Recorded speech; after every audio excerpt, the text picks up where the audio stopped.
Bonjour à toutes et tous, bienvenue à cette première édition de la Semaine européenne développement durable de l'Université Sorbonne Nouvelle. Je vous présente nos intervenants et invités. Donc Jamil Jean-Marc Daclia, président de l'Université Sorbonne Nouvelle. Céline Largier, nouvellement nommée vice-présidente développement durable, qualité de vie au travail. En direct de Toulouse, Eugénie Perron-Baudin, vice-présidente du collectif pour l'intégration de la responsabilité sociétale développement durable, appelé CIRS. Les membres du COPIL, du comité de pilotage de l'université qui s'est mis en place en janvier 2021. Donc, nous avons Bruno Nivard, directeur de la logistique et de l'événementiel. Donc, moi-même, Véronique Minotti, chargée de projet développement durable pour l'université. Olivier Alévi, maître de conférence du département LLFL, représentant enseignant. Christine Laure-Johnson, maître de conférence monde anglophone, représentante enseignante. Céline Largier, donc maître de conférence, donc vice-présidente développement durable, qualité de vie au travail. Et nous avons donc une des deux étudiantes qui font partie du COPIL, nouvellement nommées, qui sont en remplacement d'étudiants qui étaient présents l'an dernier et qui sont partis sur d'autres horizons. Donc Claire Beauvais, représentante étudiante, présidente de l'AREP, c'est une association de l'université. Et Paul Malherbe qui devait être présent mais qui doit avoir un petit peu de retard. Donc voilà, je laisse se présenter Claire. Bonjour à toutes et à tous, je m'appelle Claire Beauvais. Je viens récemment d'arriver à la Sorbonne Nouvelle pour effectuer ma L3 en information communication. Je suis ravie d'être ici car j'ai la chance d'être la présidente de l'AREP pour cette année, donc l'Association pour la responsabilité environnementale à Paris 3. Donc notre objectif principal, c'est de sensibiliser les parties prenantes de Paris 3 à l'écologie en menant différentes actions. Je trouve ça vraiment très important que les différentes institutions s'engagent pour agir concrètement pour la préservation de notre planète. Et je suis ravie de faire partie de ce COPIL. On parle beaucoup en ce moment d'éco-anxiété qui touche énormément la jeunesse. Donc je suis ravie de faire partie de ce projet pour pallier à ça. Merci. Claire Beauvais va nous quitter parce qu'elle a cours à 9h30, mais on la remercie d'être venue ce matin. Et donc Anastasia Léoté, qui est représentante du réseau étudiant pour une société écologique et solidaire, le RESES, voilà, qui interviendra en fin de conférence. Je laisse la place à Monsieur Daclia pour sa présentation.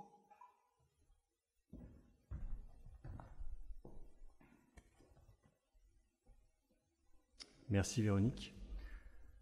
Mesdames, Messieurs, chers collègues, chères étudiantes et étudiants, en tant que président de la Sorbonne Nouvelle, je suis très heureux d'inaugurer à l'échelle de notre établissement la première édition de la Semaine européenne de développement durable. Le principe d'une semaine annuelle du développement durable a été appliqué par la France depuis 2003, avec pour objectif de sensibiliser le plus grand nombre aux 17 objectifs de développement durable de l'agenda 2030. En 2021, cette semaine se décline à l'échelle de toute l'Union européenne autour de la thématique « Agir au quotidien ». L'Université Sorbonne Nouvelle ne pouvait pas manquer ce rendez-vous. L'inscription de notre établissement dans une logique de développement durable et de responsabilité sociétale fait en effet partie des objectifs que nous avons toujours défendus avec toute l'équipe présidentielle, et ce, avec une visée claire, une labellisation de l'université par le collectif pour l'intégration de la responsabilité sociétale et du développement durable dans l'enseignement supérieur, autrement dit le CIRSES, et ce, pour 2023. Cette intégration du développement durable au cœur du fonctionnement de notre établissement et de la vie de ses personnels et usagers n'est pas seulement une possibilité, c'est une nécessité absolue.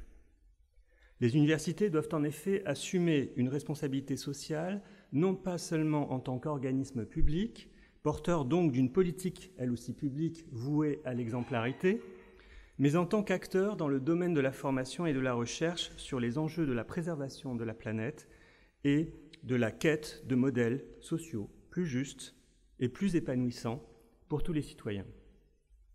Cette conscience de notre rôle dans la cité, nous l'avions dès 2019, mais 2 ans plus tard, la réflexion sur les origines et la gestion de la crise sanitaire et les exemples réguliers du dérèglement climatique ont rendu plus palpable encore et plus aigu le sentiment d'une urgence, celle de notre engagement dans le développement durable. C'est pourquoi nous nous mettons en ordre de marche pour que notre communauté s'approprie les bonnes pratiques qui lui permettront non seulement d'être respectueuse de l'environnement, mais également de la doter des meilleures garanties de qualité de vie au travail. À cet effet, nous pourrons compter sur la réflexion stratégique conduite et mise en œuvre par notre vice-présidente Développement durable et qualité de vie au travail, Céline Largiévier. Cette démarche, qui doit être la plus inclusive et la plus participative possible, coïncidera, et c'est heureux, avec la prise en charge de nouveaux bâtiments et équipements sous le signe de la haute qualité environnementale sur le campus de Nation, ce qui facilitera une gestion vertueuse de nos ressources. Reste que, afin que l'ensemble de notre communauté s'approprie correctement cette démarche, elle a besoin d'événements comme celui-ci, qui dessinent les contours de notre action individuelle et collective.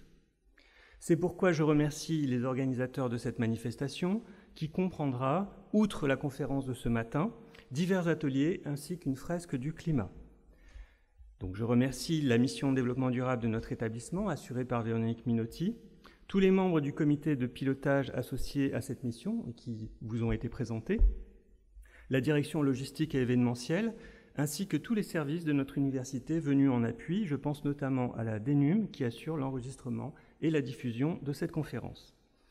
Je remercie également tous les intervenants qui nous font l'honneur de leur présence. Je pense en particulier aux représentants du CIRCES et du réseau étudiants pour une société écologique et solidaire. À toutes et à tous, je souhaite une très belle, très riche et très instructive Semaine européenne du développement durable. Merci de votre attention. Bonjour à toutes et à tous. Je suis heureuse aujourd'hui que l'ouverture de cette Semaine européenne du développement durable corresponde à ma prise de fonction en tant que VP développement durable et qualité de vie au travail. Je reviens sur le thème de cette semaine, agir au quotidien, qui me paraît une très bonne occasion de prendre conscience du fait que des petits gestes peuvent mener à de grandes choses dans un contexte sanitaire et écologique qui rend nécessaire d'agir vite et efficacement. En tant que vice-présidente, j'ai à cœur d'être le trait d'union entre la présidence et les acteurs sur le terrain, qu'il s'agisse des personnels ou des étudiantes et des étudiants. J'espère que cette semaine permettra à chacun de prendre conscience des enjeux, de prendre conscience de ce que chacun peut faire au quotidien à travers ces gestes, et je souhaite à tout le monde une bonne semaine. Donc, je suis Eugénie Perron-Baudin et je suis vice-présidente université pour le collectif, donc CIRS, donc le collectif pour l'intégration de la responsabilité sociétale et du développement durable dans l'enseignement supérieur. Donc, je vais vous présenter un petit peu l'association. Donc, avec une association qui a été créée en 2013 et qui n'a cessé d'évoluer depuis jusqu'à cette année. Je vais vous présenter au cours de cette présentation l'ensemble des évolutions. Donc, on a démarré en 2013 par la création d'un réseau national, donc une association vraiment métier qui avait pour but d'aider, d'accompagner l'ensemble des référents autour du développement durable et des responsabilités sociétales, et quelle que soit leur fonction au sein de l'établissement. Dès 2015, nous avons été opérateurs du label dont Monsieur le Président parlait, effectivement le label DDRS, sur lequel j'aurai l'occasion de revenir. En 2016, nous avons mis en ligne un kit afin d'accompagner nos adhérents dans la mise en œuvre du développement durable et de la responsabilité sociétale. En 2017, nous avons créé un site contributif qui s'appelle ESR Responsable, sur lequel j'aurai aussi l'occasion de revenir, qui permet d'agréger un certain nombre d'informations autour de ces enjeux dans l'enseignement supérieur. Et enfin, en 2019, nous avons proposé à nos adhérents la plateforme Percé, qui est d'ailleurs ouverte au-delà des adhérents, mais un certain nombre de fonctionnalités dédiées à nos adhérents. Donc, le collectif a plusieurs missions, notamment des enjeux autour de la formation. Nous proposons différentes formations, que ce soit au label, que ce soit à Percé, plus récemment à la fresque du climat, et des formations en présentiel ou via des webinaires. Nous proposons aussi des séminaires presque tous les ans, des publications thématiques. Je pense notamment sur les enjeux patrimoniaux, je pense à l'enquête métier. Et puis, nous avons un certain nombre de partenaires institutionnels. Évidemment, nos partenaires historiques, que sont les deux conférences, la conférence des présidents d'université et la conférence des grandes écoles, les deux ministères, et puis plus spécifiquement la Banque des territoires, la VUF, donc l'Association des villes universitaires de France, l'AMU et l'I2EF pour le volet formation, et évidemment le RESES assez historiquement aussi. Et puis plus récemment, la fresque du climat qui devient un de nos partenaires. Donc, nous avons trois actions que nous menons, donc à la fois autour du référentiel et du label des DRS. Donc, ce ne sont pas des outils que nous possédons, hein, ce n'est pas le référentiel et le label ne sont pas possession du CIRS, mais nous sommes opérateurs de ces deux outils, c'est-à-dire que nous travaillons à sa réactualisation sur le référentiel et que nous sommes l'opérateur, je le décrirai tout à l'heure, sur le processus de labellisation, mais ce sont bien des outils de la CPU, de la CGE ainsi que des ministères. Deuxième chose, donc j'en ai parlé brièvement, ESR Responsable, qui est un site donc, qui agrège un certain nombre d'initiatives autour du développement durable et de la responsabilité sociétale dans le monde de l'enseignement supérieur. Et l'idée était de proposer une information qui soit vraiment dédiée à nos environnements qui sont assez particuliers. Donc, vous y trouverez de l'information très variée, à la fois sur des actions concrètes, des retours d'expérience et des articles plus génériques de partenaires. Et enfin, j'en ai parlé aussi, la plateforme Percé, donc, qui a été mise en ligne en 2019, qui a subi une petite mise à jour, je vais y revenir très récemment là, cet été, et qui est vraiment un outil précieux pour les référents développement durable, puisqu'il permet de réaliser son autodiagnostic en ligne et d'avoir un suivi sur plusieurs années. Et donc, les 4 sites que nous animons au quotidien. Je vais faire très brièvement sur la présentation ensuite du CIRS, donc sur nos missions notamment, hein, je les ai évoquées. Donc, accompagner les personnes donc, qui sont en charge des missions développement durable et responsabilité sociétale dans nos établissements d'enseignement supérieur, donc grandes écoles et universités. Et j'ai noté les personnes parce que ça peut être autant des référents politiques que des techniciens. Que nous accompagnons, il n'y a pas de tous sont les bienvenus au sein du collectif. Notre second objectif, notre seconde mission, c'est de contribuer au rayonnement des démarches de développement durable et de responsabilité sociale des établissements dans l'enseignement supérieur, de les valoriser pleinement et d'être la référence en matière de pratique du DDRS dans l'enseignement supérieur et la recherche que nous essayons de faire au travers des différents sites et de notre présence sur différents événements. Rapidement également, un point sur notre gouvernance. Donc, nous avons un conseil d'administration comme toute association avec un bureau. Donc, notre présidente qui est Gaëlle Maurier-Bouchon, qui est responsable, directrice du développement durable à l'Université de Nantes, qui a été élue récemment cette année. donc 2 vice-présidences, une côté école, donc qui est Jacqueline Roselyne Rosebrook-Collignon, qui est à Grenoble École de Management, GEM, et moi-même volet université, et 2 secrétaires. Voilà pour la constitution du bureau avec notre trésorier qui est notre caution masculine de ce bureau. Au niveau de l'organisation, donc nous avons notre conseil d'administration, je l'ai dit, et puis nous avons une salariée, Élise Corriton, qui est vraiment la cheville ouvrière de l'association et avec qui vous avez, en tant qu'adhérent, des échanges privilégiés avec elle. Et ensuite, le reste du conseil d'administration est composé d'autres membres actifs de l'association qui sont investis à la fois d'école et d'université. Donc voilà un peu pour la présentation de l'association. Je n'oublie pas que nous avons aussi 2 collèges. Donc ça, c'est dans une récente mise à jour de nos statuts. Vous allez le voir sur la diapo suivante, nous avons de plus en plus d'adhérents qui ne sont pas forcément des personnes physiques, mais des personnes morales au titre des écoles et des universités. Et donc, il nous semblait important d'avoir des représentants de ces adhérents, de ces personnes morales. Et donc, nous avons 2 collèges, un collège grandes écoles et un collège université, qui sont donc représentés par en l'occurrence 2 collègues de Rouen. Je voulais revenir un petit peu sur l'évolution de l'association et vous montrer le dynamisme de cette association. Donc créée en 2013, nous avons pu réaliser un premier séminaire à Poitiers en 2014. En 2015, nous sommes donc devenus opérateurs du label DDRS.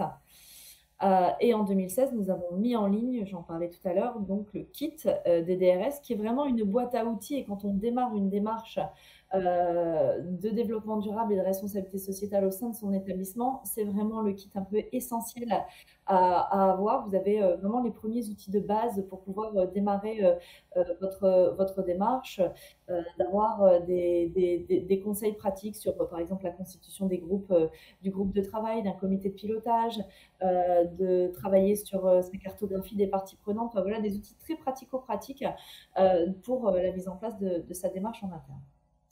En 2016, on a fait notre séminaire à Perpignan. En 2017, donc, nous avons créé la plateforme ESR responsable et nous sommes retrouvés au séminaire de Bordeaux. En 2018, c'est moi qui ai eu le plaisir d'accueillir les collègues à Toulouse lors du séminaire. En 2019, nous avons donc mis en place l'outil Percé. Juste avant le confinement 2020, nous avons pu nous retrouver à Grenoble et en 2021, je vous en parlais, Percé a évolué pour intégrer les fameux objectifs de développement durable de l'ONU. Donc voilà, donc une association plutôt dynamique et ça se traduit dans l'évolution constante du nombre de nos adhérents où nous sommes à plus de 220 cette année. Nous avons une bonne représentativité aussi sur le territoire français et même jusqu'à La Réunion, nous avons un adhérent à l'Université de La Réunion. Et donc, nous avons 37 établissements labellisés DDRS, 27 écoles et 10 universités. Voilà pour les chiffres clés. Alors, je vais revenir sur le référentiel développement durable puisque c'est l'un des outils que nous utilisons au quotidien pour la mise en place d'une démarche de développement durable. Donc cet outil a été créé suite à la loi Grenelle 1 qui incite les établissements à mettre en place ce qu'on appelait alors un plan vert pour les campus et qui allait déboucher sur une labellisation. Donc ça, c'était la loi en 2009, il y a plus de 10 ans maintenant. Et concrètement, ça s'est traduit tout d'abord par un tableur Excel qui est mis à jour régulièrement par les conférences et par le ministère au regard de l'évolution notamment réglementaire. une plateforme donc, avait été créée qui s'appelait Evades à l'époque, mais qui a disparu en 2015, qui était l'émanation d'une fondation, de la fondation de l'Université de Versailles, et qui a malheureusement disparu, et la plateforme avec elle. Nous sommes revenus sur une version Excel entre 2015 et 2019, mais c'est vrai qu'il apparaissait vraiment essentiel de revenir à un outil en ligne, à la fois pour le suivi qui était facilité, pour l'appropriation aussi au sein des établissements. Et donc, le CIRS s'est chargé de créer la plateforme Percé en 2019. Et donc, nous l'avons mise à jour très récemment, donc cet été, à la lueur des objectifs du développement durable. Donc, deux points de vigilance sur ce référentiel. Il y a quand même un temps d'appropriation du référentiel, à la fois parce que même si au cours des années, depuis le début, on a essayé vraiment de simplifier au maximum. Au tout début, quand il a été créé en 2010, ce référentiel, il y avait énormément de variables qui étaient vraiment très denses, qui étaient parfois aussi un petit peu inégales entre les enjeux environnementaux et les enjeux sociaux. On a essayé au fil des années de pouvoir retravailler ce référentiel, qu'il soit le plus homogène possible, qui réponde le plus aussi aux enjeux réglementaires, aux injonctions réglementaires, et d'être le plus, comment dire, facilement appropriable par la communauté universitaire. Parce que c'est vraiment un élément important à avoir en tête, c'est-à-dire que ce référentiel, il n'est pas le jouet, entre guillemets, l'outil du seul référent développement durable au sein d'une structure. Il faut vraiment qu'il puisse être approprié par l'ensemble de la communauté universitaire, parce que les enjeux de développement durable concernent tout le monde. Et donc, il faut vraiment que ce référentiel puisse être approprié. Donc, d'où la nécessité d'avoir un temps d'appropriation et de réaliser son auto-évaluation en identifiant vraiment des ressources internes. C'est vraiment très important que le référentiel puisse être approprié le plus largement possible. Alors, je le disais, au niveau des objectifs de développement durable, donc il est apparu vraiment essentiel pour le site et ses partenaires d'intégrer les ODD au regard à la lueur du référentiel, à la fois parce que il était important pour nous de nous calquer sur les enjeux, les enjeux de l'agenda 2030, et d'avoir vraiment cette vision systémique qu'apportent les ODD. C'est vraiment l'objectif du référentiel, d'où cette importance qu'il soit approprié par le plus grand nombre de membres de votre communauté universitaire, parce que les enjeux sont systémiques. Et donc, nous avons décliné donc, les 17 ODD dans le cadre des différentes actions et variables du référentiel. Dernier point sur le référentiel, et toujours dans ce message, cette importance d'appropriation du référentiel et des ODD par l'ensemble de la communauté universitaire. Il y a un guide qui a été édité alors par plusieurs partenaires. Donc, c'est un guide qui a été créé à la fois par les ministères, les deux conférences, avec le soutien de la Banque des Territoires et d'un bureau d'études qui est BL Evolution. Ce guide, c'est vraiment un outil très pratique au quotidien pour aller dialoguer, partager avec l'ensemble des directions des établissements, et plus généralement donc sur tous les métiers très spécifiques de l'enseignement supérieur. Dans ce guide, vous avez vraiment par famille de métiers tous les enjeux et les défis qui sont à relever par famille de métier et comment finalement on peut s'approprier en tant que directeur de la recherche, en tant que directeur ou directrice de la vie étudiante, le dialogue avec les CROUS, mais aussi les directions très opérationnelles du numérique, des ressources humaines, enfin toutes ces familles de métiers qui sont inhérentes à notre écosystème. Comment ils peuvent s'approprier ce référentiel développement durable et les ODD auxquels ils répondent au quotidien. Donc ça, c'est vraiment un outil très, très important à avoir sur la main, à avoir sous la main, pardon, à mettre pour réaliser au quotidien son auto-évaluation. Juste quelques petites planches autour de la plateforme Percé. Bon, évidemment, là, ça doit apparaître assez petit sur vos écrans. L'idée, c'était vraiment d'avoir une capture d'écran d'à quoi ressemble l'outil Percé. Donc, vous avez ces 5 variables opérationnelles. Pardon, je vous dis n'importe quoi. Ces 5 axes stratégiques, donc stratégie et gouvernance, l'enseignement et la formation ainsi que la recherche, donc les deux cœurs de métier, enseignement, formation, recherche, et puis la gestion environnementale et la politique sociétale, et la politique sociale et l'ancrage territorial. Donc sur ces 5 axes stratégiques, ils sont associés des variables stratégiques et des variables opérationnelles. Et donc, en renseignant votre auto-évaluation, vous avez une synthèse donc, de notation par variable. Et vous avez ces petits schémas en étoiles qui vous permettent de voir votre progression au fil des années, à la fois par axe, donc c'est sur le schéma en bas à gauche, avec les 5 axes stratégiques. Et puis, vous pouvez avoir un comparatif aussi par variable. Là, c'est uniquement une capture d'écran sur les axes stratégiques, mais vous pouvez aussi l'avoir au niveau des variables stratégiques. Donc, c'est assez intéressant pour voir l'évolution, puisque quand on fait son auto-évaluation, on l'a fait une fois, mais il faut la recommencer chaque année pour pouvoir voir l'évolution. Et donc là, vous avez l'intérieur de l'outil, donc avec ce que je vous expliquais, donc sur la gauche, les variables donc en gras qui sont des variables stratégiques, et à l'intérieur de ces variables stratégiques, vous avez des variables opérationnelles. Et donc 44 variables opérationnelles en tout sur l'ensemble des 5 axes stratégiques.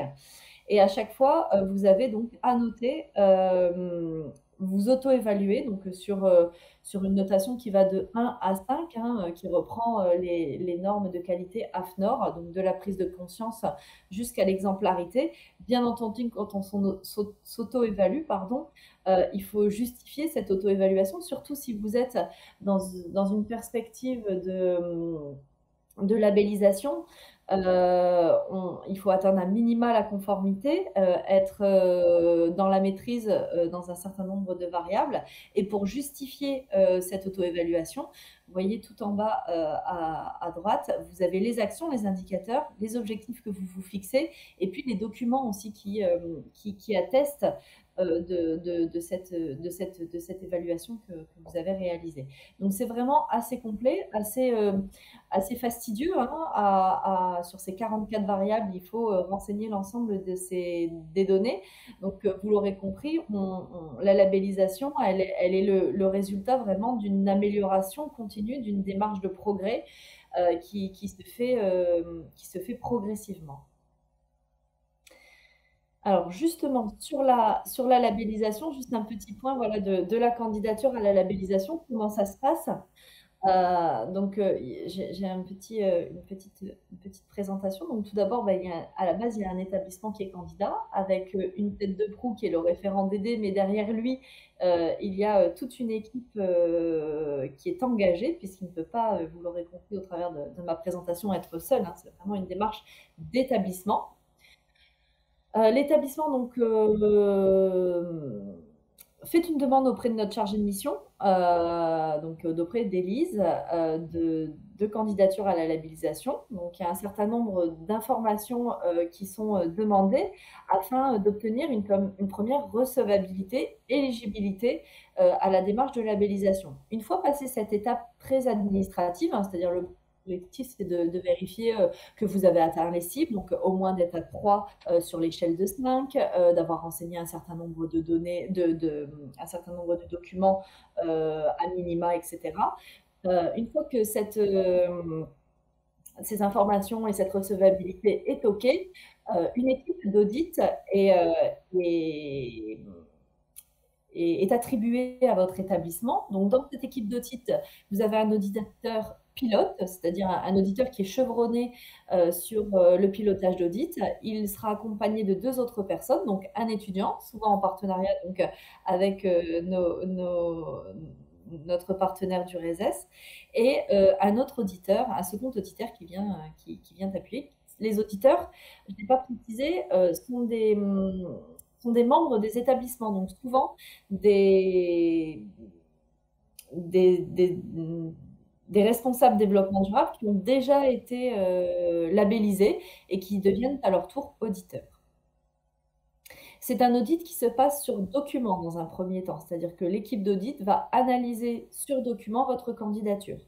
À la suite de ça, il y a une visite ou un entretien. Dernièrement, avec le Covid, ça s'est fait beaucoup à distance, mais en règle générale, l'objectif est de venir aussi sur site, de pouvoir échanger, d'avoir un entretien qualitatif, donc avec l'équipe de l'établissement et l'équipe d'auditeurs. Cet entretien donc, permet d'aboutir à un premier rapport, donc un rapport initial, et là on échange avec l'établissement sur ce premier rapport, ce que les auditeurs en ont compris, s'il y a eu peut-être des incompréhensions, et donc de laisser à l'établissement la capacité à pouvoir fournir un certain nombre de compléments, etc. Et à la suite de ces derniers échanges, il y a un rapport final et une synthèse qui est ensuite transmis au comité de labellisation qui valide ou non la labellisation, et ensuite le label est décerné pour 2 ou 4 ans en fonction du dossier. Donc voilà un petit peu tout le processus. Alors ça a l'air hyper long comme ça, mais il y a 2 sessions de labellisation par an, donc c'est fait vraiment sur 3 mois, une session d'hiver, une session d'été. Entre le dépôt et la labellisation. À ce jour, donc on a 41 établissements qui ont été labellisés depuis 2016. Il y en a 22 qui ont un label actif. Donc voilà un petit peu le panorama de ces universités et écoles. Sur les 22 établissements, ça représente en tout 15 auditeurs, 3 formateurs et près de 200 000 étudiants sur l'ensemble de ces 22 établissements. Juste un petit mot sur le comité de labellisation très rapidement. Donc il est composé de 2 coprésidents et coprésidentes en l'occurrence. Donc un issu, vous l'aurez compris, des universités et un des grandes écoles, 23 auditeurs et des partenaires institutionnels qui composent ce comité de labellisation. Merci Eugénie. En fait, on va faire la transition maintenant, voir un petit peu comment l'Université Sorbonne Nouvelle s'approprie le référentiel. Donc on va un petit peu vous évoquer quelles sont les variables finalement qu'on a retenues dans les 5 axes que a pu présenter Eugénie. Et donc je vais démarrer par l'axe 1 qui porte sur ce qui est la stratégie et donc gouvernance. Alors si on regarde un petit peu comment l'université va s'approprier cet axe-là, en fait la première chose c'est de définir une politique. Tout à l'heure dans la présentation de notre président, vous avez pu entendre effectivement un certain nombre de principes et d'orientations, l'engagement sur les 17 objectifs de développement durable, qui sont d'ailleurs repris dans le référentiel, ce qui veut dire que la politique finalement va être composée à la fois, je dirais, des orientations stratégiques qui ont été définies dans la politique de l'université, mais également l'objectif c'est d'utiliser aussi les différents axes et les différentes variables qu'on va trouver dans les axes pour finalement avoir également des objectifs plus précis qui soient définis. Donc à la fois, je dirais, des orientations qui viennent du haut, mais également des remontées qui permettent d'intégrer dans nos objectifs, dans notre politique, des actions plus concrètes, plus pragmatiques, qui correspondent également à l'engagement de l'université dans certaines actions. Cette politique sera ensuite déclinée au travers d'objectifs et de plans d'action. Donc si je prends l'exemple, par exemple, de la politique d'achat, qui fait partie, je dirais, des passages obligés, on a donc une politique d'achat qui doit être orientée développement durable, mais également sur tout ce qui est responsabilité sociétale, le fait de recourir à des prestataires qui sont engagés dans des démarches développement durable et responsabilité sociétale. Eh bien, ça consiste effectivement à avoir une politique centralisée, donc qui est pilotée par le pôle marché, mais il doit y avoir également une déclinaison au niveau des différents services direction de l'université pour réfléchir sur qu'est-ce qu'on achète, est-ce qu'on a vraiment besoin d'acheter, sur ce qu'on va acheter, est-ce que ces produits, on achète du neuf, est-ce que c'est de l'occasion, est-ce qu'on doit acheter ou est-ce qu'on doit louer, est-ce qu'on doit avoir également une réflexion sur le cycle de vie de ce que l'on achète. Donc tous ces éléments-là sont des exemples de jusqu'où on peut aller au niveau de la déclinaison d'objectifs et de plans d'action. Troisième élément de cet axe-là, c'est aussi de se donner les moyens de l'action. Donc ces moyens sont financiers, il y a un budget qui existe au sein de la direction de la logistique et de l'événementiel, mais également les moyens humains. Alors les moyens humains, c'est une chargée de mission développement durable, c'est une vice-présidence qui, l'a évoqué tout à l'heure, est le relais entre la gouvernance et les personnes plus opérationnelles sur ces questions-là. C'est également le comité de pilotage développement durable, c'est le réseau des référents développement durable, c'est également toutes les personnes ressources de l'université, puisque c'est une démarche qui se veut participative, collaborative, et donc l'idée, c'est vraiment de s'appuyer sur toutes les ressources que l'on peut posséder au sein de l'université, que ce soit au niveau des étudiants, des administratifs, des enseignants. Et évidemment, toute démarche d'amélioration continue, c'est un petit peu ce qu'a présenté tout à l'heure aussi parmi les différents éléments Eugénie. Nous sommes dans une démarche d'amélioration continue, donc c'est une construction qui doit se faire dans le temps avec des indicateurs qui vont nous permettre d'établir un suivi, donc soit des indicateurs d'état, soit des indicateurs de performance qui permettent de suivre l'évolution. Donc voilà un petit peu les points importants de cet axe 1, stratégie et gouvernance. Et maintenant, donc, on passe à l'axe 2.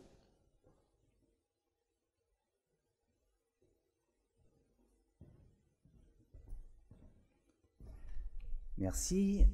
Donc je vais effectivement maintenant vous présenter l'axe 2 de notre projet de labellisation.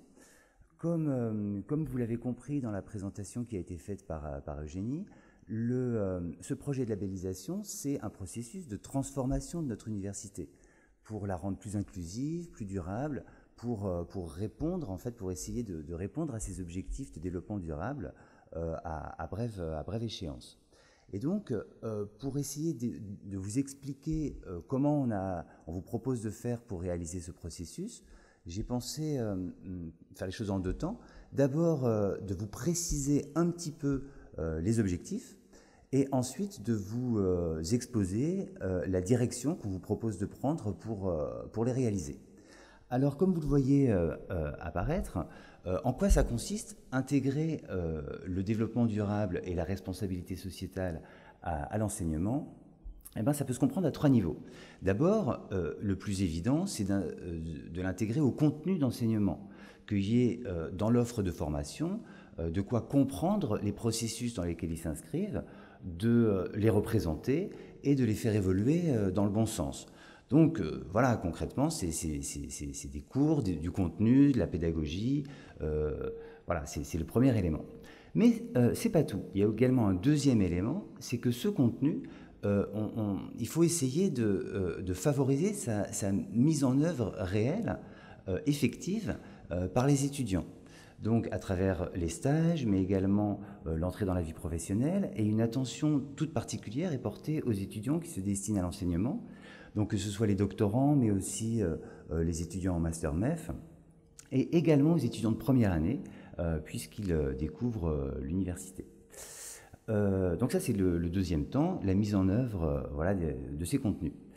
Et le troisième temps, c'est de se dire que ce contenu n'est pas uniquement à destination des étudiants en particulier, mais essayer de le faire rayonner, de le diffuser un peu au-delà, à l'intérieur de l'université, auprès des personnels administratifs, mais auprès des enseignants d'autres UFR, bon.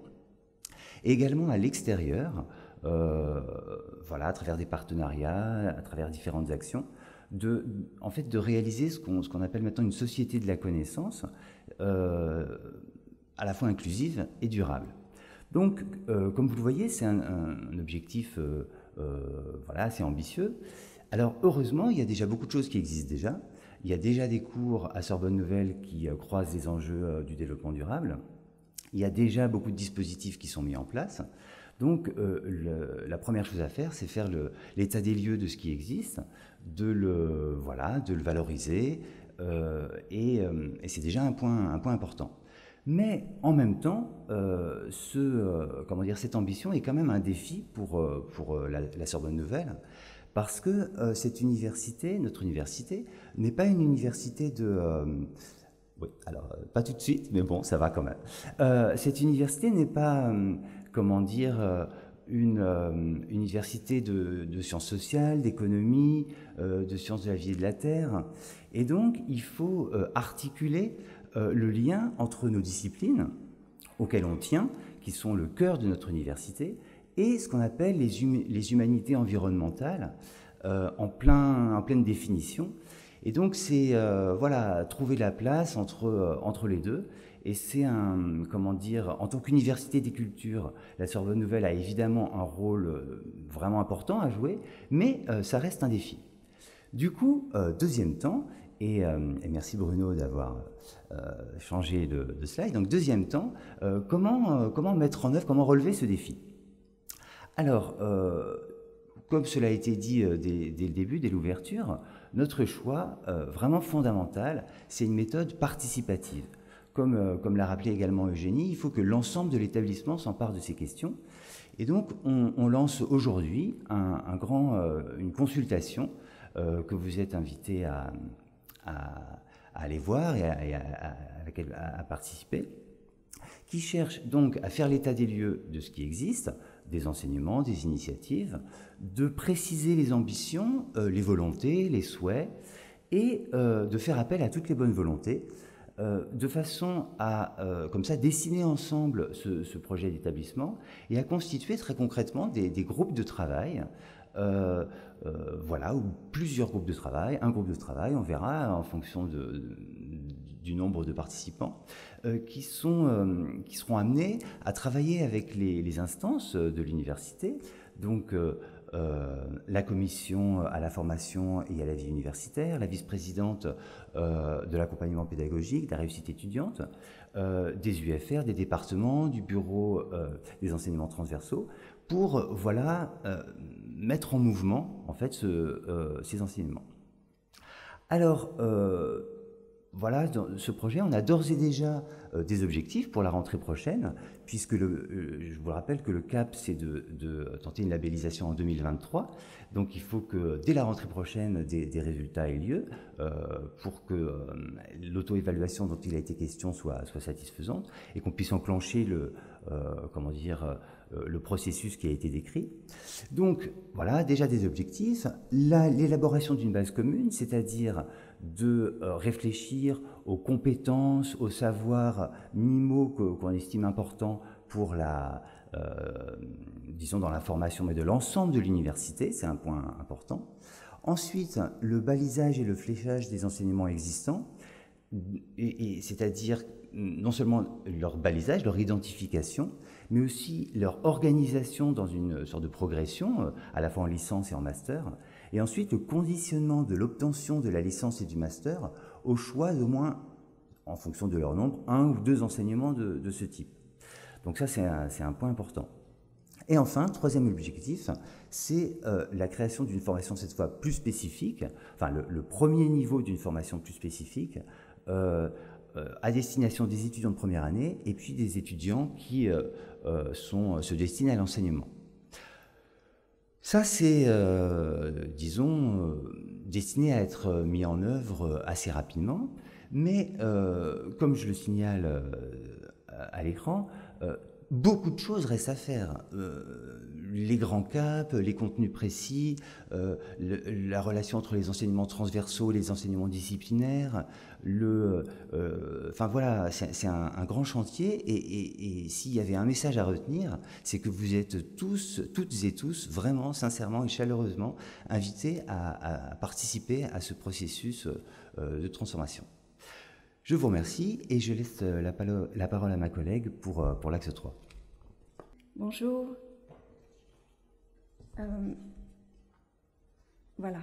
Donc je vais parler de l'axe 3, recherche et innovation, et dire que les objectifs de développement durable sont déjà pris en considération dans le domaine de la recherche et de l'innovation, et de nombreuses actions vont dans ce sens à la Sorbonne Nouvelle. Donc il s'agit de les renforcer et de les rendre plus cohérentes pour atteindre les objectifs attendus dans le cadre du projet de labellisation.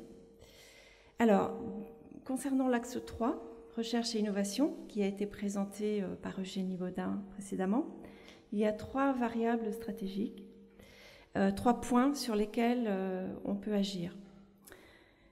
Et le comité de pilotage donne la priorité dans un premier temps à 2 de ces variables, de ces points. Donc, la première variable, c'est la stratégie de recherche et d'innovation de l'établissement. Pardon, la première variable de cette stratégie, c'est celle qui porte à la fois sur le pilotage et l'organisation de la recherche et sur le contenu des projets de recherche. Alors, pour ce qui est du pilotage et de l'organisation de la recherche, plusieurs initiatives ont été prises dans le fonctionnement de la maison de la recherche, par exemple, pour réduire l'impact de la recherche sur l'environnement, notamment avec la lutte contre le gâchis alimentaire lors des colloques ou soutenances de thèse et la mise en place d'un compost. Donc vous voyez que c'est quelque chose de très concret, enfin ce sont des actions très concrètes parfois qui peuvent nous permettre d'avancer. Cependant, il reste beaucoup de choses à faire, et notamment pour avoir une meilleure visibilité sur l'impact des activités de recherche en général, il s'agira d'intégrer les objectifs cités dans les documents et procédures utilisés lors du montage de projets, en particulier les ordres de mission et la budgétisation des événements. Donc il faudra mettre en place un bilan carbone des équipes. Et d'ailleurs, ce bilan carbone, il faudra le mettre en place pour l'ensemble de l'établissement. Et on a des outils pour ça. Par exemple, il existe le collectif Labo 1.5 qui fournit des outils de réflexion qu'il va falloir là aussi nous approprier. Eugénie a beaucoup parlé de s'approprier des idées, des outils, des actions. C'est vraiment de ça qu'il s'agit. Alors, pour ce qui est de la nature des projets, du contenu de la recherche, il y a plusieurs projets de recherche en cours actuellement à l'Université Sorbonne Nouvelle qui portent sur des questions liées à des enjeux de développement durable.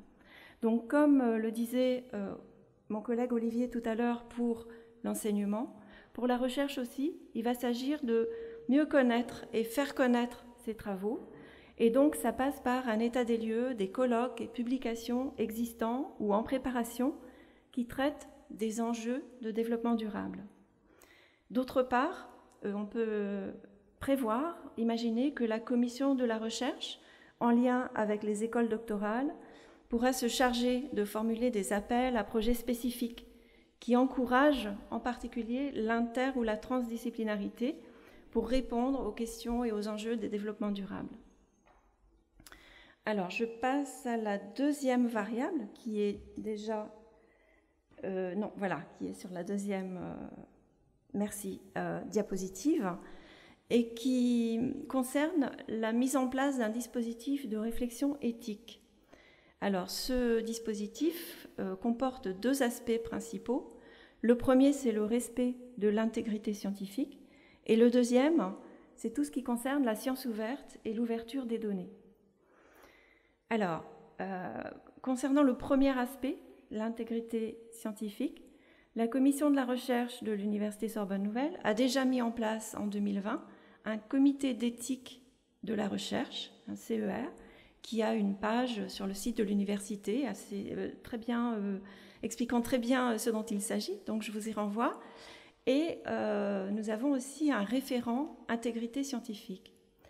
Donc, ce qu'on peut imaginer, c'est que ces deux instances pourraient être rassemblées dans une cellule éthique et intégrité de la recherche pour consolider leurs actions et réfléchir à d'autres mesures qui pourraient être engagées. Le deuxième aspect de la variable éthique, c'est la science ouverte. Alors, je précise peut-être que la notion de science ouverte, c'est l'idée de rendre les résultats de la recherche plus accessibles, notamment en soutenant l'accès libre et gratuit aux publications et plus largement en facilitant la publication et la diffusion de la connaissance scientifique. Donc c'est une politique européenne et une des choses qui ont déjà été faites à la Sorbonne Nouvelle, c'est que l'université a formellement adopté en septembre 2020, donc voilà un an, une politique de sciences ouvertes en conformité avec la politique européenne pour afficher son engagement dans cette direction. Par ailleurs, une des actions importantes entreprises dans ce sens depuis plusieurs années est celle de la direction des bibliothèques universitaires, la DBU, qui conduit une activité de valorisation des travaux de recherche sur l'archive ouverte HAL, que beaucoup d'entre vous connaissent bien. Et la DBU a publié un document d'accompagnement d'aide au dépôt, puisque c'est chaque enseignant-chercheur qui doit déposer ses recherches. Et propose aussi des personnes référentes qui peuvent accompagner cette démarche du côté des enseignants-chercheurs. Alors, d'autres actions qui peuvent être entreprises pour renforcer cet aspect du développement durable, c'est par exemple de mieux utiliser certaines bases de données. Par exemple, la base DUMA, qui est hébergée sur le portail HAL, DUMA, c'est un acronyme qui signifie Dépôt universitaire de mémoire après soutenance. Donc c'est une base qui permet de consulter, de déposer des travaux de mémoire qui peuvent être ensuite consultés par des étudiants, notamment des enseignants. Voilà, ça c'est. Alors elle existe, la DBU soutient le dépôt, mais il n'y a pas encore assez de travaux qui sont déposés dans cette base. Donc il faudrait là aussi encourager les directeurs les enseignants-chercheurs qui encadrent des mémoires à le faire. Une autre base de données importante et intéressante, c'est ORCID, qui signifie Open Researcher and Contributor ID, donc c'est un acronyme en anglais, c'est-à-dire que c'est une sorte d'identité, de fiche d'identité individuelle pour les chercheurs ou même les contributeurs. On n'est pas obligé d'avoir le statut de chercheur pour y créer une fiche. Et c'est en accès libre et ça permet de donner une meilleure visibilité aux travaux de recherche. Par ailleurs, toujours en ce qui concerne la science ouverte, la commission de la recherche, les équipes de recherche peuvent pleinement s'engager dans la science ouverte par leur soutien aux projets numériques. Parce que, évidemment, la science ouverte, ça passe beaucoup par le numérique. Et par exemple, on peut financer des projets de recherche numérique ou l'édition numérique, c'est-à-dire des ouvrages et des revues qui sont mises en ligne et qui sont disponibles en accès libre. Je citerai simplement, voilà, c'est ce que j'avais à dire rapidement sur la partie éthique. Et j'ai évoqué la troisième variable qui figure dans le dispositif, dans le référentiel CIRCES. Et c'est celle qui a pour objectif de développer les interactions sciences et société. Donc là aussi, il y a un certain nombre d'actions déjà bien engagées dans ce sens, mais c'est une variable sur laquelle le comité de pilotage se propose d'agir en 2023. On va commencer par les deux autres, puisque dans la perspective de la labellisation, on n'est pas obligé de remplir toutes les conditions. Au contraire, on se donne des priorités pour mieux travailler sur certaines. Voilà, donc pour conclure, j'espère que ce bref panorama des mesures que l'on peut prendre, et dont certaines sont déjà bien engagées, d'autres sont en cours de réflexion, éclaire un peu, explique un peu ce dont il s'agit. Comme mon collègue précédemment, je dirais qu'il reste beaucoup de ces actions à préciser ensemble. Et nous espérons que le questionnaire qui a été mis au point, qui va être diffusé pendant toute cette semaine de développement durable, semaine européenne, que vous y participerez, qu'il y aura un grand nombre de réponses pour qu'on puisse avoir une meilleure idée de comment s'organiser, comment faire, etc. Hein, même si beaucoup de choses sont engagées.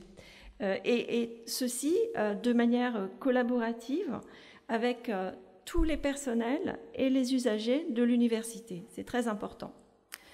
Par ailleurs, donc, ça c'est une manière de le faire, mais je dirais qu'il est très important que le comité de pilotage renforce ses liens avec la commission de la recherche de l'université, les écoles doctorales, les équipes d'accueil et aussi les services d'appui à la recherche. C'est très important. Il y a beaucoup d'aspects du développement durable qui ont à voir avec les services d'appui à la recherche et aussi les doctorants et les étudiants.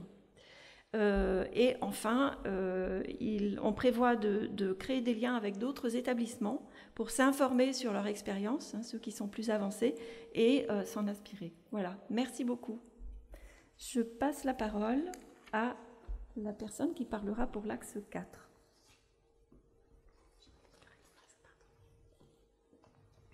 Alors, rebonjour, donc je vais effectivement vous présenter un petit peu la réflexion que nous avons menée sur l'axe 4. Donc l'axe 4 porte sur la gestion environnementale. En fait, cet axe permet de réfléchir, de travailler sur toutes les activités au sein de l'Université Sorbonne Nouvelle qui peuvent concourir au dérèglement climatique, puisque le dérèglement climatique, c'est la conséquence d'un déséquilibre dû à un effet de serre additionnel, production de CO2, de gaz à effet de serre autres. Et finalement, la réflexion que nous devons mener sur cet axe-là, c'est d'identifier quelles sont les activités au sein de l'université qui sont génératrices finalement de gaz à effet de serre. Je cite également au passage une démarche qui est engagée par l'État, hein, puisqu'il y a un objectif de décarbonation qui a été engagé par l'État pour l'ensemble des administrations. Et évidemment, l'université doit s'inscrire également dans ce projet de décarbonation. De la même manière, il y a un projet au niveau État qui est d'améliorer les dépenses énergétiques des établissements. Là également, cet axe-là doit permettre de s'intégrer dans cet objectif qui est également la réduction de la consommation énergétique. Donc, si on regarde un petit peu quelles sont les activités qui, au sein de l'université, peuvent générer du CO2 ou, dans tous les cas, des gaz à effet de serre, on a l'activité transport, donc tout le monde se déplace. Il y a également les déplacements qui sont liés, déplacements internationaux ou nationaux, liés à des séminaires, des colloques. Donc, une réflexion à engager sur ces modalités de transport. On a également le bâti qui est source de dégagement de gaz à effet de serre. Donc c'est toute la problématique des consommations d'énergie liées au chauffage, liées également aux périodes chaudes. Et puis, autre point d'activité, c'est également réfléchir aux modalités de consommation. Donc ça revient aussi à réfléchir sur la politique d'achat que j'ai évoquée tout à l'heure, sur laquelle je ne reviens pas. Donc, si on regarde un petit peu ces différentes sources, sur quoi on peut agir au niveau démarche environnementale. D'une part, sur les axes que l'on peut retenir, c'est d'avoir une politique de diminution des émissions de gaz à effet de serre, d'utilisation durable et de réduction de la consommation des ressources. Ça peut être donc de remplacer notre parc de véhicules polluants, puisque ce sont des énergies thermiques, par des véhicules moins polluants, avec hybrides ou électriques. C'est également la réflexion sur les déplacements que j'ai évoqués à l'instant. C'est également ce qu'a rappelé notre président tout à l'heure en disant que nous allons intégrer un campus nation qui a été construit selon une démarche haute qualité environnementale, donc ce qui permet effectivement d'avoir déjà à la source une réduction des consommations énergétiques. Par exemple, on va avoir un puits de géothermie qui permet à la fois de chauffer et refroidir l'établissement. Donc ça, ce sont effectivement des actions qui contribuent parfaitement à réduire nos émissions de gaz à effet de serre. Autre axe sur lequel on peut travailler, c'est une politique de prévention de réduction des atteintes à l'environnement, avec par exemple, je reviens sur la politique d'achat, mais également des actions beaucoup plus concrètes, beaucoup plus quotidiennes sur le tri, la collecte, la manière dont les déchets sont traités, et derrière également avec un objectif de valorisation de nos déchets. Donc voilà un petit peu les grands points sur lesquels on va s'orienter au niveau de la gestion environnementale. On passe maintenant à l'axe 5. Bien, donc je vais maintenant vous présenter le dernier axe, l'axe de la politique sociale. Alors j'invite mes collègues à intervenir s'ils le veulent ou si nécessaire, puisque comme je l'ai dit tout à l'heure, je viens tout juste d'être nommée vice-présidente au développement durable et à la qualité de vie au travail. Donc il me faut un peu de temps pour rentrer dans ma nouvelle fonction. Donc les objectifs évoqués listés dans le référentiel développement durable sont au nombre de 4. Donc favoriser une politique humaine et sociale d'égalité et de diversité au sein des personnels. Favoriser et accompagner le développement des compétences, dont les compétences développement durable et responsabilité sociale dans l'évolution des métiers. Il en a été question précédemment dans les axes 2 et 3 pour ce qui est de la formation et de la recherche. Le troisième point, c'est développer une politique de la qualité de vie dans l'établissement. Et le dernier point consiste à mettre en place une politique d'égalité des chances pour les étudiantes et les étudiants. Ça veut pas, le deuxième veut pas passer.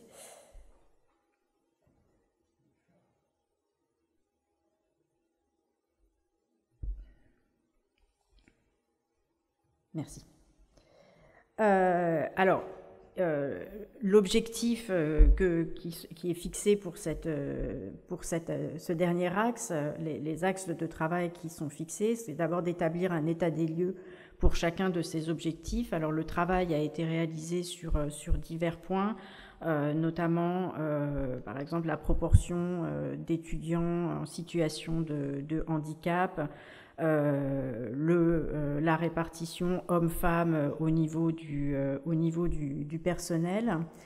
Il existe également un CHSCT qui est actif et qui contribue à travailler en ce sens. Il convient évidemment de développer les différentes pistes qui ont été identifiées par le COPIL. Et là, si mes collègues ont envie de s'exprimer sur ce point, je leur laisse volontiers la parole. Il s'agit de développer des actions en faveur d'une politique sociale responsable, et le fait que l'université déménage bientôt sur son nouveau site à Nation constitue de ce point de vue une chance, puisque d'une certaine manière les cartes vont être rebattues, et c'est une chance de nouveau départ qui va peut-être nous permettre d'avancer sur ce point, mais c'est évidemment également un défi, puisque intégrer un nouvel environnement de travail va nous mettre face à des nouveautés qu'il va falloir gérer au mieux, et là le COPIL a tout la vice-présidente et le COPIL ont tout leur intérêt pour accompagner les changements qui vont être mis en œuvre. Voilà.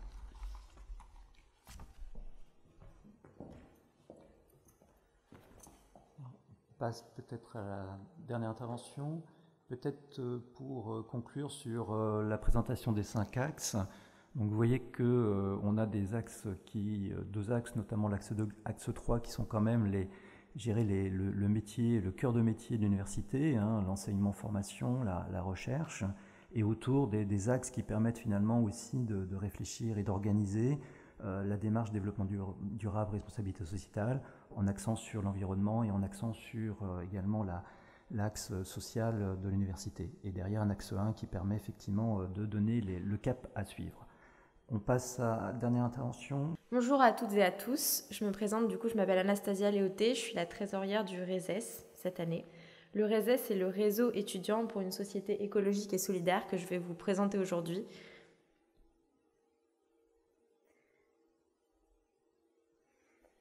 Alors, le RESES, qu'est-ce que c'est? Donc, je vous ai dit, c'est le réseau étudiant pour une société écologique et solidaire. Et c'est un réseau d'associations étudiantes qui mènent des projets liés aux enjeux écologiques et solidaires. Donc, nous avons cette année 135 associations membres de notre réseau. Ça a augmenté. 100 établissements en France. Et notre objectif est d'avoir 100% d'étudiants formés et engagés, ainsi que 100% de campus durables.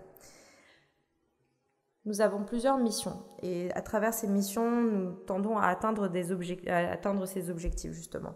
Nos missions sont justement de rassembler les étudiants, mais aussi les institutions d'établissements, les établissements supérieurs, via des rencontres interassociatives et des événements divers et variés que je vais vous présenter.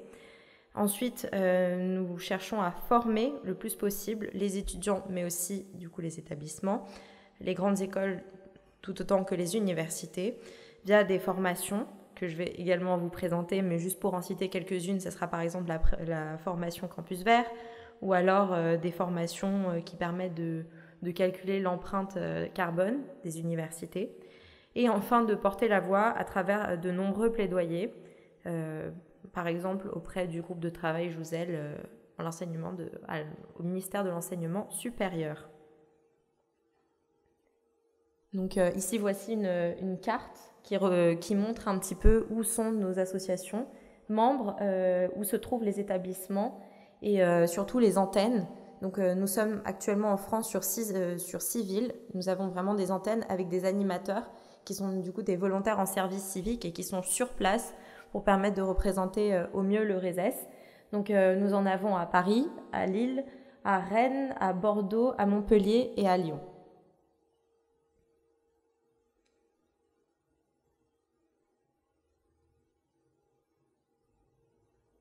Du coup, je vous parlais de cette animation de réseau de la part des volontaires en service civique. Donc, justement, ceux-ci sont dans toutes les villes que j'ai citées. Et chaque animateur, justement, a un lien privilégié avec les associations membres sur place. Mais ce n'est pas uniquement des animateurs, aussi on a toute une équipe. Donc le bureau étudiant que je vais vous présenter, les salariés, mais aussi le reste des services civiques qui travaillent sur des thématiques beaucoup plus particulières. Nos projets sont très divers et variés. Donc nous travaillons chaque année sur la semaine étudiante de réduction de déchets qui va avoir lieu en novembre d'ailleurs.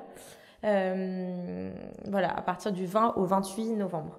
Cette semaine, c'est une semaine d'action qui est faite vraiment pour les étudiants et les universités, de mobiliser vraiment tout ce monde de recherche et de labelliser toutes sortes de projets en les finançant et en leur donnant justement, en leur faisant part d'une communication plus grande via les moyens que nous possédons, afin justement de permettre le plus possible d'avoir des actions poussées et un échange entre les associations françaises.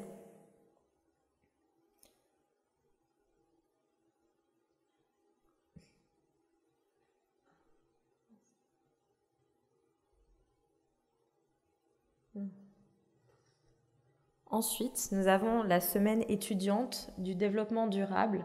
Elle a lieu toutes les premières semaines d'avril et c'est vraiment un énorme événement pour nous. Chaque année, il est très très important parce que ça mobilise énormément d'associations étudiantes et permet un vrai temps privilégié de rencontre entre les différents acteurs, que ce soit les institutions, les étudiants, les universités, les professeurs et toutes les personnes qui sont justement impliquées dans le cadre de l'écologie solidaire. Donc on fait des prix autour des différents ODD de l'ONU, les 17 ODD qui ont été cités plusieurs fois aujourd'hui. Et nous faisons un partenariat direct avec le ministère. Donc voilà, on a eu en 2021 seulement pour quelques chiffres, alors que justement c'était une année un peu spéciale, un peu Covid. On a eu 780 événements qui ont été labellisés, donc ça peut aller vraiment d'ateliers très simples et pratiques, comme par exemple des ateliers Tawashi, jusqu'à des concours d'éloquence, ou alors des ateliers qui formaient et qui sensibilisaient le plus possible les étudiants.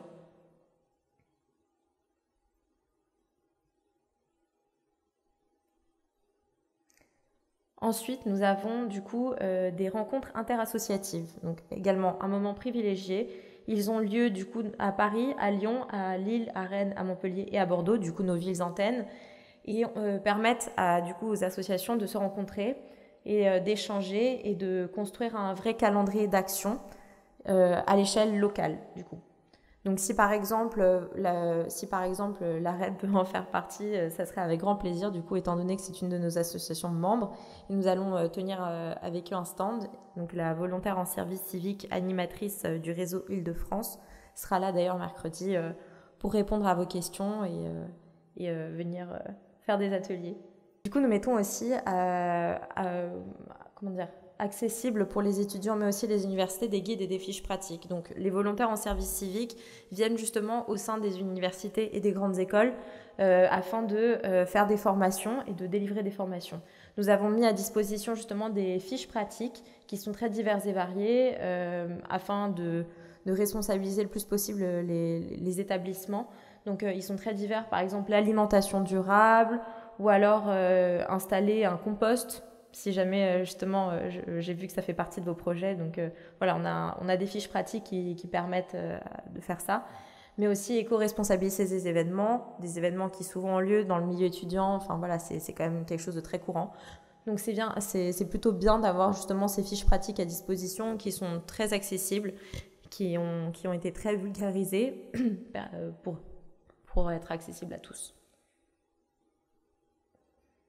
Les formations que je vous ai citées tout à l'heure, donc nous avons les formations alimentation durable, campus vert, climat, énergie et campus bas carbone. Ensuite, la communication responsable, de la RSO dans mon asso, éco-mobilité, éco-responsabilisation d'événements et projet carbone campus. Donc vraiment, on a ciblé pas mal d'axes qui sont également évoqués dans les axes de CIRCES et qui permettent d'avoir un vrai rapport privilégié, de pouvoir poser toutes les questions possibles et inimaginables. Donc voilà, très accessible. J'arrive à un point qui est très intéressant au niveau de notre plaidoyer. Tous les 3 ans, depuis 2008, le RESES mène une CNE. Qu'est-ce que c'est qu'une CNE ? C'est une consultation nationale étudiante qui est faite auprès des étudiants afin de s'exprimer sur des enjeux écologiques et solidaires, afin de mieux porter leur voix. Il y en a pas mal de chiffres sont ressortis de la dernière consultation nationale étudiante qui a eu lieu en 2020. Parmi ces chiffres qu'en est ressorti, 85% des étudiants étaient inquiets, voire angoissés vis-à-vis de l'avenir climatique, mais aussi 87% des étudiants avaient remis en cause leurs habitudes de consommation, etc., etc. Il y a énormément de chiffres. Je vous invite par exemple à aller voir sur le site du RESES. Nous avons mis tout le bilan avec vraiment des chiffres qui peuvent servir de plaidoyer pour énormément de causes et d'actions à mener. Donc ces statistiques ont été faites sur 50 000 répondants, ce qui était vraiment une première pour nous. Ça a été énormément de réponses. Donc vraiment, elles sont bien basées et assez utiles justement pour construire un plaidoyer. La prochaine consultation nationale étudiante aura lieu en 2022. Du coup, je vous invite vraiment à la même occasion que de participer à cette consultation au sein de l'université Sorbonne Nouvelle, justement de participer aussi à la prochaine consultation nationale étudiante afin de représenter votre université et d'avoir vraiment votre voix qui est vraiment prise en compte dans la prochaine CNE. Donc notre écosystème au sein du RESES, c'est vraiment une collaboration avec de multiples acteurs. Donc on communique avec la communauté jeunesse parce que c'est le premier public visé évidemment. Le public est étudiant et lycéen, mais aussi les jeunes diplômés, afin de permettre une insertion professionnelle dans des emplois qui soient le plus respectueux de l'environnement possible. Mais aussi des acteurs dans l'enseignement supérieur. Donc nous travaillons avec le ministère les CROUS qui sont un acteur essentiel, mais aussi les réseaux universitaires et le personnel universitaire des établissements. Ensuite, nous avons des organisations partenaires telles le CIRCES par exemple, qui a été présenté par Eugénie tout à l'heure. Et nous avons du coup aussi forcément des organisations internationales, des associations locales, du coup nos 135 associations, et des organismes publics divers et variés, en passant du ministère à des collectivités territoriales.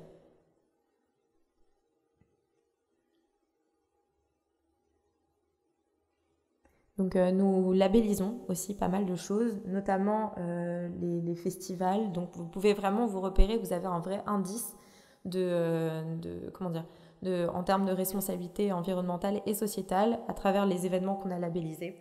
Donc c'est vraiment assez intéressant de regarder. Nous participons à des négociations internationales climatiques. La dernière en date du coup a été pour la pré-COP 26 à Milan, à laquelle j'ai eu la chance d'assister. Donc on participe à pas mal d'événements. D'ailleurs, le RESES cherche des bénévoles. Si jamais ça vous intéresse, on peut participer à toutes sortes d'événements divers et variés qui passent autour de l'alimentation, autour des négociations internationales, autour de thèmes plus autour de la communication.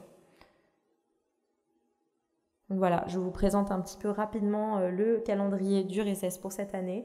Donc en octobre, du coup, on a les rencontres interassociatives qui arrivent très rapidement, des formations pour la COP26, mais aussi des afterworks et la semaine de réduction de déchets qui arrive très bientôt. Et puis pour le reste de l'année, de toute façon, toutes nos dates seront disponibles sur le site internet et du coup avec l'université. Voilà, je vais passer très rapidement sur juste l'équipe, du coup le bureau, les salariés, les volontaires. Et voilà, si jamais vous avez des questions, n'hésitez pas. Merci beaucoup.